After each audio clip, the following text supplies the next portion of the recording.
कर्मों का फल एक दिन सबको भोगना पड़ता है। कर्म करने वाला मनुष्य अपने भले या बुरे कर्म का फल स्वयं भोगता है।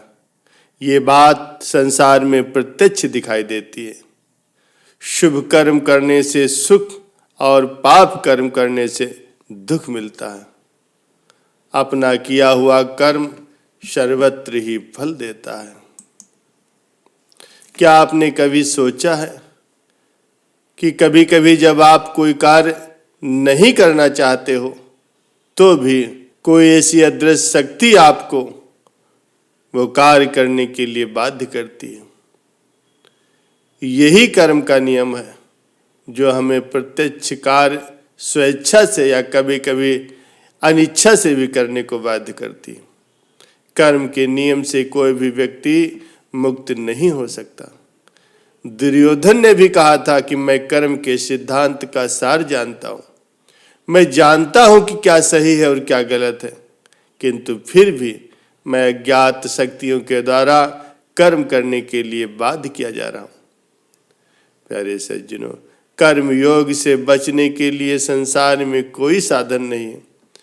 साथ ही साथ हम अपने द्वारा किए गए कर्म को कहीं छिपा नहीं सकते।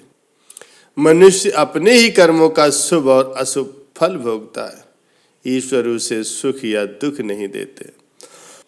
प्यारे सज्जनों, एक बार कैलाश पर्वत पर भगवान शिव और मां पार्वती बैठे हुए थे। शिव जी ध्यान लगा करके बैठे थे। तभी पार्वती जी ने देखा कि वे मंद मंद मुस्कुरा रहे हैं। पार्वती जी के मन में प्रश्न उठा कि आज महादेव ध्यान की मुद्रा में भी मुस्कुरा रहे हैं। उन्होंने भोलेनाथ की समाधि समाप्त होने पर उनसे पूछा, स्वामी, मैंने आपको पहली बार समाधि में मुस्कुराते हुए देखा है, इसका क्या कारण है?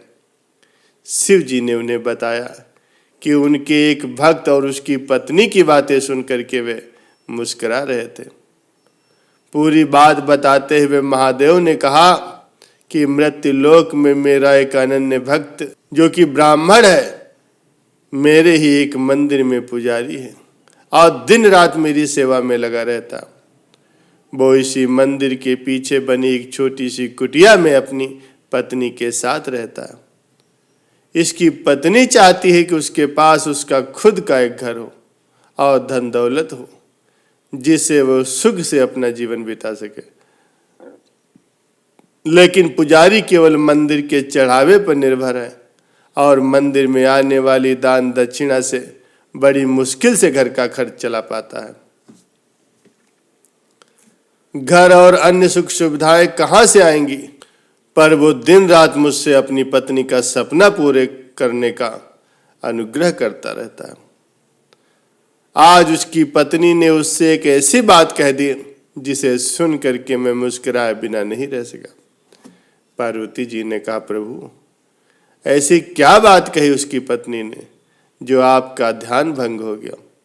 शिव जी ने बताया कि उसकी पत्नी ने आज उसे ताना मारते हुए कहा, जिन भोले शंकर की तुम दिन रात सेवा करते हो और उनसे मेरे लिए घर मांगते हो, उनके पास तो खुद का घर ही नहीं है और वे तो खुद कैलाश पर्वत पर रहते हैं, फिर तुम्हें वो कहाँ से घर देंगे? बस यही बात सुन करके मैं मुस्कुरा दिया।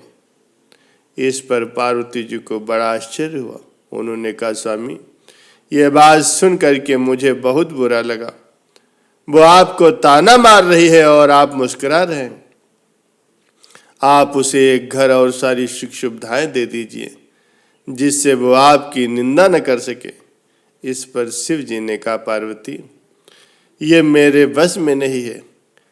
ये सभी प्राणी तो मृत्युलोक में रहते हैं और अपने पिछले जन्म के और साथ ही साथ इस जन्म के भी कर्मों का फल भोग रहे हैं। और जैसे ही उन्हें इनके बुरे कर्मों का फल मिल जाता है, उन्हें फिर सुख मिलना आरंभ हो जाता है और अंत में वो मुक्ति प्राप्त कर लेते हैं। इसीलिए इसे मृत्युलोक कहा गया है। मनुष्य बार बार जन्म लेकर के अपने कर्मों का हिसाब चुकता करता है। ये कर्म भूमि है, बिना कर्म के गति नहीं होती। फिर शिव जी ने आगे कहा, ये ब्राह्मण पिछले जन्म में एक साहूकार था, जो कि लोगों की जमीन और उनके जेवर, पशु आदि गिरवी रख करके उन्हें पैसे देता था और उनकी जमीन हड़प लेता था, और जो दूसरों के जेवर और ब्याज से पैसा मिलता था उसका उपयोग ये उसकी पत्नी किया करती थी। इसी कारण से इस जन्म में इन्हें घर नहीं मिल सकता, और इसकी पत्नी जिसने उन वस्तुओं का उपयोग किया था वो भी इसके साथ ये कर्म फल भोग रही है। इस जन्म में ये मेरी सेवा कर रहा है, जिससे इसके कर्मों के फल में जो कष्ट मिलने वाले थे वो मेरी भक्ति के कारण से नहीं मिल रहे। इसका जीवन शांति से कट रहा है, पर जब तक इसके कर्मों का हिसाब पूरा नहीं हो जाता इसे घर और अन्य सुविधाएं नहीं मिल सकती। यही विधि का विधान है। पार्वती जी ने कहा, प्रभु ये तो ठीक है, पर उसकी पत्नी जो आपकी निंदा कर रही है उसका क्या? तब शिव जी ने कहा, संसार में जैसे जैसे कलयुग का समय निकट आता जा रहा है, मनुष्य भगवान की भक्ति करने के स्थान पर उनकी निंदा करने लगता है। ये सृष्टि के आरंभ से ही लिखा जा चुका है। जो व्यक्ति इस कठिन समय में प्रभु की भक्ति करेगा, नाम का स्मरण करेगा, उसको इस मृत्यु लोक से मुक्ति मिल जाएगी। कहा भी गया है कि कर्म करो तो फल मिलता है, आज नहीं तो कल मिलता है, ज्यादा नहीं थोड़ा मिलता है, लेकिन एक दिन जरूर मिलता है। प्यारे सज्जनों, कर्मों का फल तो सभी को भोगना पड़ता है, फिर चाहे वो भगवान हो या एक साधारण इंसान। दुराचारी राजा कंस को मारने के बाद भगवान श्री कृष्ण अपने माता पिता वासुदेव और देवकी, जो कि कंस की जेल में बंद थे, को मुक्त कराने के लिए गए। तब माता देवकी ने श्री कृष्ण से कहा, हे कृष्ण, हे मेरे प्रिय पुत्र, तुम तो स्वयं नारायण हो, भगवान विष्णु के अवतार हो, फिर भी कंस को मारने और हमें मुक्त कराने के लिए आपने 14 वर्षों तक प्रतीक्षा क्यों की? हमें इतना कष्ट क्यों दिया? तब श्री कृष्ण ने मुस्कुराते हुए उत्तर दिया, हे माँ, आपने मुझे हमारे पिछले जन्म में 14 वर्षों के लिए वन में क्यों भेजा था? किस कारण से? आखिर हमसे क्या त्रुटि हुई थी? माता देवकी ने हैरान होते हुए कहा, तुम ऐसा क्यों कहते हो कि मैंने तुम्हें वन में भेजा था? यह संभव है, यह सत्य नहीं है। तब श्री कृष्ण ने कहा, माता, शायद आप भूल गए हो कि पिछले जन्म में आप कैकेयी और पिता वासुदेव दशरथ थे। ये सुन करके देवकी अवाक रह गए और फिर जिज्ञासावश पूछा, इस जीवन में माता कौशल्या कौन है? कृष्ण ने उत्तर दिया, माता यशोदा।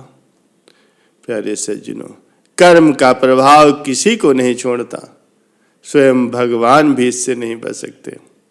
हम अपने जीवन में क्या प्राप्त किए हैं ये महत्वपूर्ण नहीं है, हमारे कर्म कैसे हैं ये महत्वपूर्ण है। प्रत्येक इंसान को अपने कर्मों के हिसाब से ही कर्म फल की प्राप्ति होती है।